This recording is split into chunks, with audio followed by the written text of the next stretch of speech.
Respected brothers and sisters, this is Advocate P.A. Murari talking to you from Ahmedabad city, Gujarat state, India, that is Bharat. Today is Ganesh Chaturthi, a religious festival. I have selected a very good topic from Bhagavad Gita. The name of the topic is દેવી પ્રકૃતિ તથા તેના ગુણો, અસુરી પ્રકૃતો તથા તેના અવગુણો. ભગવદ્ ગીતાનો આ અધ્યાય 16 છે.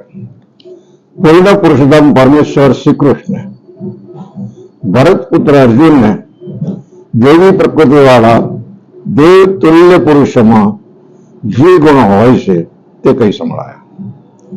નિર્ભયતા, આત્મશુદ્ધિ, આધ્યાત્મિક જ્ઞાનનું સંવર્ધન, દાન, આત્મસંયમ, યજ્ઞપરાયણતા, વેદાધ્યાન, તપશ્ચર્યા, સાદગી, અહિંસા, સત્યતા, ક્રોધ વિહીનતા, ત્યાગ, શાંતિ, બીજાની નિંદા નહીં કરવી, અરુચિ, જીવ માત્ર પર દયા, નિર્લોભીપણું, સૌમ્યતા, લજ્જા, નિશ્ચય, તેજ, ક્ષમા, ધૈર્ય, પવિત્રતા, ઈર્ષાથી મુક્તિ તથા માનની ઈચ્છાથી મુક્તિ.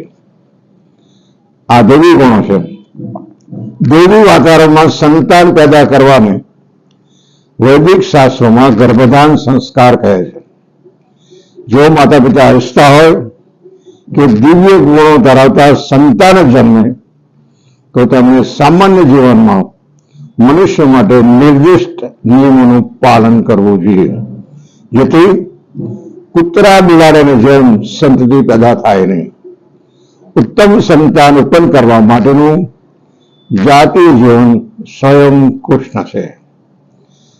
જે સંસ્થા સમાજને સામાજિક જીવનના 4 વિભાગોમાં, ત્યાં વ્યવસાય અથવા વર્ણના 4 વિભાગોમાં વિભાજિત કરે છે, તે વર્ણાશ્રમ ધર્મની વ્યવસ્થા માનવ સમાજને જન્મના આધાર પર વિભાજિત કરવા માટે નથી. આવું વિભાજન લાયકાતના આધાર પર કરવામાં આવે છે અને તે શાંતિ તથા સુખ સમૃદ્ધિ લાવવા માટે હોય છે. અહીં જે ગુણોનો ઉલ્લેખ થયો છે તેમને દિવ્ય કહેવામાં આવ્યા છે અને તે ગુણો આધ્યાત્મિક જ્ઞાનના પ્રગતિ કરનાર મનુષ્ય માટે છે કે જેથી તે ભૌતિક જગતથી મુક્ત થઈ શકે. વર્ણાશ્રમ સંસ્થામાં સંન્યાસીને સમસ્ત સામાજિક વર્ણો તથા આશ્રમમાં મુખ્ય અથવા ગુરુ ગણવામાં આવશે. સંન્યાસી ઇઝ ઓન ધ ટોપ. બ્રાહ્મણને સમાજના અન્ય 3 અર્થાત ક્ષત્રિય, વૈશ્યો તથા શુદ્રોના ગુરુ માનવામાં આવે છે. પરંતુ સંન્યાસીના સંસ્થામાં શિખર પર મૂકેલા છે અને તે બ્રાહ્મણોના પણ ગુરુ કહેવાય છે.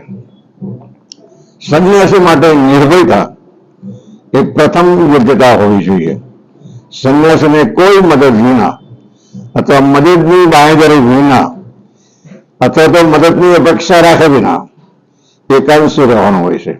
તેથી તેને તો કેવળ પૂર્ણ પુરુષોત્તમ પરમેશ્વરની કૃપા ઉપર જ આધાર રાખવાનો હોય છે. સંન્યાસીને જ્ઞાન ઉપાર્જનમાં પરવાળા રહેવાનું હોય છે. સંન્યાસી જીવન સમાજમાં સૌને જ્ઞાન વિતરિત કરવા માટે હોય છે. સંન્યાસીને ઘેર ઘર ફરીને જીવન મેળવવા માટે ભિક્ષા માંગવાની હોય છે, ભિક્ષાંદેહી મૈયા. પરંતુ આનો અર્થ એવો નથી કે તે ભિખારી છે ને ઘેર ઘર ભીખ માગે છે. વિનમ્રતા આધ્યાત્મિકતામાં સ્થિત મનુષ્યને એ ગુણ એટલે કે યોગ્યતા છે. સંન્યાસી કેવળ વિનમ્રતાને લીધે ઘેર ઘેર જાય છે. ભિક્ષાટનના આશાથી જતો નથી, પરંતુ ગૃહસ્થને દર્શન આપવા તથા તેમની અંદર કૃષ્ણ ભાવનામૃત જગાડવા માટે જાય છે. સંન્યાસીનું આ કર્તવ્ય હોય છે. સંન્યાસીએ નિર્ભયતા, સત્વ, સંશુદ્ધિ તથા જ્ઞાન યોગમાં સ્થિત થવું જોઈએ. આ પછીનો મુદ્દો દાન છે. ધન ગૃહસ્થો માટે હોય છે, દાન ગૃહસ્થો માટે હોય છે. ગૃહસ્થ તેની આજીવિકાની કમાણી પ્રામાણિક સાધનો દ્વારા કરવી જોઈએ અને દાન સુપાત્રને કરવું જોઈએ. તે પછીનો મુદ્દો છે આત્મસંયમ. ગૃહસ્થ આધ્યાત્મિક જીવનમાં પ્રગતિ કરવા ઈચ્છતો હોય તો તેને જાતિ જીવનમાં સંયમનું પાલન કરવું જોઈએ અને તેને કૃષ્ણની સેવાના હેતુ સિવાય કોઈ બાળક પેદા કરવું જોઈએ નહીં. માત્ર ઇન્દ્રિય સુખ ખાતર મનુષ્ય જાતિ જીવનમાં લિપ્ત થવું જોઈએ નહીં. તે પછીનો મુદ્દો છે યજ્ઞ કરવા બાબતે. વૈદિક ગ્રંથોમાં નિર્દિષ્ટ અગ્નિહોત્ર યજ્ઞો ગૃહસ્થ કરવા જોઈએ, પરંતુ વર્તમાન સમયમાં આવા યજ્ઞો અતિ ખર્ચાળ હોય છે, તેથી કોઈ પણ ગૃહસ્થ માટે તે કરવાનું શક્ય બનતું નથી. વર્તમાન યુગમાં સર્વોત્તમ યજ્ઞ તરીકે સંકીર્તન યજ્ઞની ભલામણ કરવામાં આવી છે. હરે કૃષ્ણ કૃષ્ણ કૃષ્ણ હરે હરે, હરે રામ રામ રામ હરે હરે. આ કીર્તન છે. આ કીર્તન રૂપ આ સંકીર્તન યજ્ઞ કરવો શ્રેષ્ઠ છે તથા સૌથી ઓછો ખર્ચાળ છે. દરેક મનુષ્યને તે કરીને લાભ પામી શકે છે. માટે દાન, ઇન્દ્રિય સંયમ અને યજ્ઞ કાર્ય, આ ત્રણ બાબતો ગૃહસ્થ માટે હોય છે. આ રિપીટ: દાન, ઇન્દ્રિય સંયમ અને યજ્ઞ કાર્ય, આ ત્રણ બાબતો ગૃહસ્થ માટે હોય છે. આ પછીનો મુદ્દો છે સ્વાધ્યાય. સ્વાધ્યાય અથવા બધા ધ્યાનથી બ્રહ્મચર્યાશ્રમ કે વિદ્યાર્થી જીવન માટે છે. ઋષિગણોના ટાઈમમાં પ્રાચીન શહેરમાં આપણા જીવનના 4 ભાગ પડેલા. એમાં પહેલો ભાગ છે 25 વર્ષ, 1 થી 25 વર્ષ એ વિદ્યાર્થી જીવનમાં છે. ઋષિગણોના આશ્રમમાં ભણવા માટે જતા અને 25 વર્ષ જતા રહેતા અને શસ્ત્ર અને શાસ્ત્ર બંને શીખતા. બ્રહ્મચારીઓનો સ્ત્રી સાથેનો કોઈ પણ પ્રકારનો સંબંધ ન હોવો જોઈએ. તેમણે બ્રહ્મચારી જીવન જીવવું જોઈએ અને આધ્યાત્મિક જ્ઞાનોપાર્જન અર્થે વૈદિક સાહિત્યના અધ્યયનમાં મન એકાગ્ર કરવું જોઈએ. આને સ્વાધ્યાય કહેવાય છે. આ સ્વાધ્યાય વિદ્યાર્થીઓ માટે છે, 1 થી 25 વર્ષ માટેના યુવાનો માટે છે. આ પછીનો મુદ્દો છે તપસ, એટલે કે તપસ્યા. તપસ કે તપસ્યા ખાસ કરીને વાનપ્રસ્થાશ્રમ માટે છે. મનુષ્ય સંપૂર્ણ જીવન પદ્ધતિથી ગૃહસ્થ જીવન જોઈએ. તેને હંમેશા યાદ રાખવું જોઈએ કે જીવનમાં બ્રહ્મચર્ય, ગૃહસ્થ, વાનપ્રસ્થ તથા સંન્યાસ એમ 4 ભાગ છે. માટે ગૃહસ્થ જીવન પછી તેને નિવૃત્ત થવું જોઈએ. તપસ્યા કે તપસ્યા ખાસ કરીને વાનપ્રસ્થ માટે છે. મનુષ્ય સંપૂર્ણ જીવન પર્યંત ગૃહસ્થ રહેવું જોઈએ નહીં. આ વૈદિક ધાર્મિક શિસ્તના નિયમો છે. ગૃહસ્થ જીવનમાંથી નિવૃત્ત થયા પછી મનુષ્ય શરીર, વાણી તથા મનનો સંયમ પાળવો જોઈએ અને આ તપસ્યા છે. તપ વિના કોઈ મુક્તિ પામી શકતું નથી. આ પછીનો મુદ્દો છે બ્રાહ્મણોચિત સાદાય. એવું માનવામાં આવે છે કે પહેલાના જમાનામાં બ્રાહ્મણો બહુ સાદા જ રહેતા હતા. આનું પાલન 4 આશ્રમમાં દરેક સભ્ય કરવું જોઈએ. મનુષ્ય અત્યંત સાદા અને સરળ થવું જોઈએ. તે પછીનો મુદ્દો છે અહિંસા. અહીંયા આપણે જાણીએ છીએ કે અહિંસા પરમો ધર્મ, પણ અહિંસા એટલે શું? અહિંસા એટલે કોઈ જીવાત્માના પ્રગતિશીલ જીવન ન રોકવું. અહિંસા એટલે કોઈ જીવાત્માના પ્રગતિશીલ જીવનને રોકવું નહીં. પશુઓ સુદ્ધા પોતાના વિકાસ ક્રમમાં એક પશુઓમાંથી બીજી પશુઓમાં દેહાંતર કરીને પ્રગતિ કરે છે. જો કોઈ પશુએ કોઈ શરીરમાં અમુક દિવસો કે અમુક વર્ષો સુધી રહેવાનું હોય અને તેને અકાળે જ મારી નાખવામાં આવે, એને કતલ કરવામાં આવે, તો તેને ફરીથી એ જીવનમાં પાછા આવી બાકીના દિવસો પૂરા કર્યા પછી બીજા જીવનમાં જવા મળે છે. આ કુદરતનો ક્રમ છે. માટે પોતાની જીવવાની યુક્તિ માટે, પોતાની જીવન સંદેશ આપવા માટે કોઈ જીવનની પ્રગતિને રોકવી ના જોઈએ. એ જ અહિંસા છે. એ પછીનો મુદ્દો છે સત્યમ. સત્યમ શબ્દનો અર્થ એ છે કે મનુષ્ય પોતાના સ્વાર્થ ખાતર સત્યને વિકૃત કરવું નથી. શ્રુતિ એટલે અધિકારો પાસેથી શ્રવણ કરવું. મનુષ્ય પોતાના સ્વાર્થ ખાતર કોઈ ભરતી અર્થઘટન કરવું નથી. એટલે કે પ્રમાણભૂત ગુરુ પાસેથી શીખવું જોઈએ અને સાચું અર્થઘટન કરવું જોઈએ. વેદોને સમજવાની એક પદ્ધતિ છે. તે પછીનો મુદ્દો છે અક્રોધ. અક્રોધ એટલે ગુસ્સાને રોકવો. ઉશ્કેરણી થવા પામે તો પણ મનુષ્ય સહનશીલ થવું જોઈએ. આ બહુ અઘરું કામ છે. ક્રોધ તમોગુણનો તથા કામનો વિકાર છે.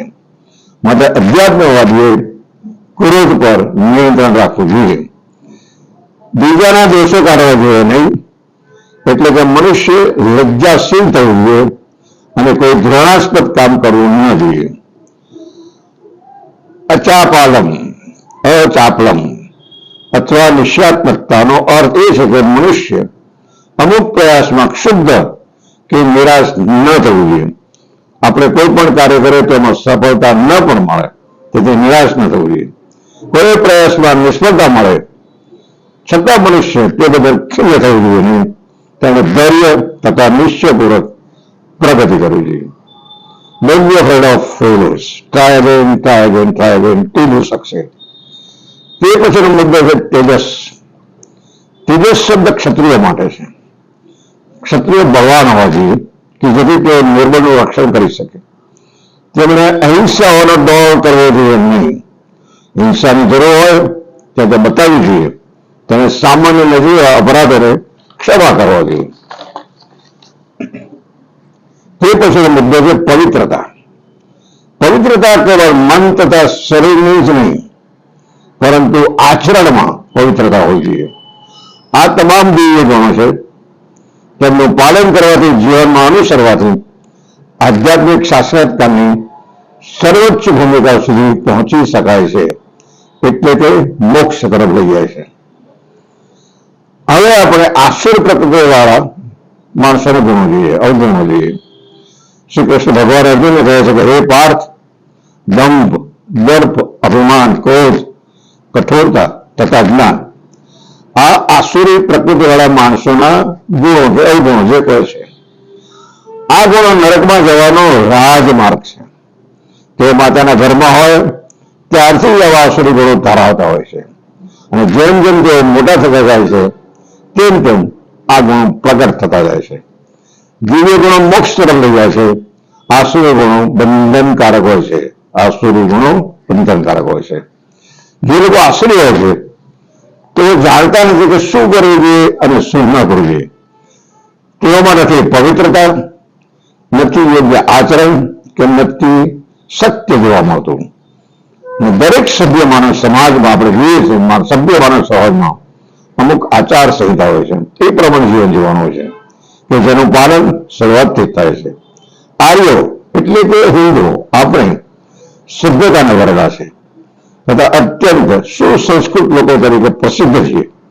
તેવાનું પાલન કરે છે, આપણનું પાલન કરે છે, આચાર સંહિતાનું પાલન કરે છે. ભલે લિખિત ના હોય છતાં સંસારમાં પ્રચલિત હોય છે તેઓ આનું પાલન કરે છે. પરંતુ જે મનુષ્ય શાસ્ત્રના આદેશોને માનતા નથી તેઓ અસુરો ગણાય છે. આપણે હિન્દુ સભ્યતાને વરેલા છે. આપણે અત્યારે સુસંસ્કૃત લોકો તરીકે પ્રસિદ્ધ છીએ.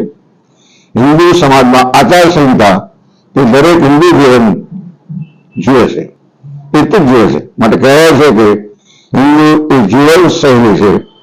વિધિવાનનું પાલન કરે છે, વિધિ વિધાનનું પાલન કરે છે અને Hindu religion is the way of life. અને દરેક હિન્દુનું સિક્યુલર મેન્ટાલિટી હોય છે. Secular mentality means scientific temperament, not otherwise, no other meanings, scientific temperament. અસુરોની બાહ્ય તથા આંતરિક સ્વસ્થતાના નિયમો ગમતા નથી. તેઓ તેને પાળતા પણ નથી. એમની આખી માન્યતા અલગ હોય છે, મેન્ટાલિટી અલગ હોય છે. અસુરો વિશ્વાસ ધરાવે છે કે ઇન્દ્રિયની તૃપ્તિ એ જ માનવ સભ્યતાની મુખ્ય જરૂરિયાત છે. કામ તથા ક્રોધમાં ડૂબેલા રહીને ઇન્દ્રિય તૃપ્તિ માટે અનૈતિક સાધનો દ્વારા ધન સંગ્રહ કરે છે. આસુરીમાં શિષ્ય અથવા પોતાની અંદર વિદ્યમાન પરમાત્મામાં શ્રદ્ધા ધરાવતો નથી અને માત્ર ઇન્દ્રિય તૃપ્તિ ખાતર સર્વ પ્રકારના પાપ કર્મ કરતો રહે છે. તે જાણતો નથી કે તેના હૃદયમાં એક સાક્ષી હોય છે. God is in our heart. પરમાત્મા દરેક જીવનના કાર્યો જોતા રહે છે. આશ્ચર્ય માણસને તે વૈદિક શાસ્ત્રનું કોઈ જ્ઞાન નથી અને એને કોઈ શ્રદ્ધા પણ નથી. તેથી તે ઇન્દ્રિય ભોગ ખાતર ગમે તે કરવા પોતાને સ્વતંત્ર માને છે અને પરિણામની પરવા કરતો નથી. તેઓ ઇન્દ્રિય ભોગમાં અત્યંત આસક્ત બને છે તથા નરકમાં પડે છે. દરેક આશ્ચર્ય માણસ વિચારે છે કે તે પોતે અન્ય સર્વના ભોગે જીવી શકે છે. પોતાને શ્રેષ્ઠ માનનાર, સદા ઉદ્ધત રહેતા, ધન સંપત્તિ તથા વિદ્યાભિમાનથી મોહગ્રસ્ત થયેલા લોકો કોઈ વિધિ વિધાનનું પાલન કર્યા વગર કેટલીક વખત નામ માત્ર માટે હું બહુ ગર્વથી યજ્ઞ કરતા હોય છે, જે દેખાડો કરવા માટે હોય છે. જે મનુષ્ય શાસ્ત્રના આદર્શની અવહેલના કરે છે અને પોતાની ધૂનમાં આવે તેમ મનુષ્ય વર્તન કરે છે, તે નથી સિદ્ધિ પામતો, નથી સુખ પામતો કે નથી પરમ ગતિને પામતો. મનુષ્ય શાસ્ત્રોના નિયમોનો પરથી સમજવું જોઈએ કે શું કર્તવ્ય છે અને શું કર્તવ્ય નથી. આવા નિયમો અને નિયંત્રણોને જાણીને મનુષ્ય એ રીતે કર્મ કરવું જોઈએ જેથી તે ક્રમે ઉન્નતિ પામી શકે. વેદના સર્વ નિયમો અને નિયંત્રણો કૃષ્ણને જાણવા માટે યોજાયેલા છે. અહીંયા સવાલ એ ઉપસ્થિત થાય છે કે આપણા શાસ્ત્રોમાં, બધા શાસ્ત્રોમાં આજ દિન સુધી કોઈ પણ મહાન પુરુષે કોઈ જ ફેરફાર કર્યો નથી. એનું શું કારણ? આપણા શાસ્ત્રોમાં વર્ણવેલા, જવાબ આપું છું, આપણા શાસ્ત્રોમાં વર્ણવેલા વિધિ વિધાનો દોષ રહિત હોય. સર્વ મહાન સંતો, આચાર્યો તથા મહાન પુરુષે કોઈ પણ ફેરફાર કર્યા વિના સ્વીકારેલા છે. That is final. Hope you have enjoyed this video. See you in the next video. If you like this video, please subscribe it, and share it. Shri Krishna Saranam Mama. Namaste.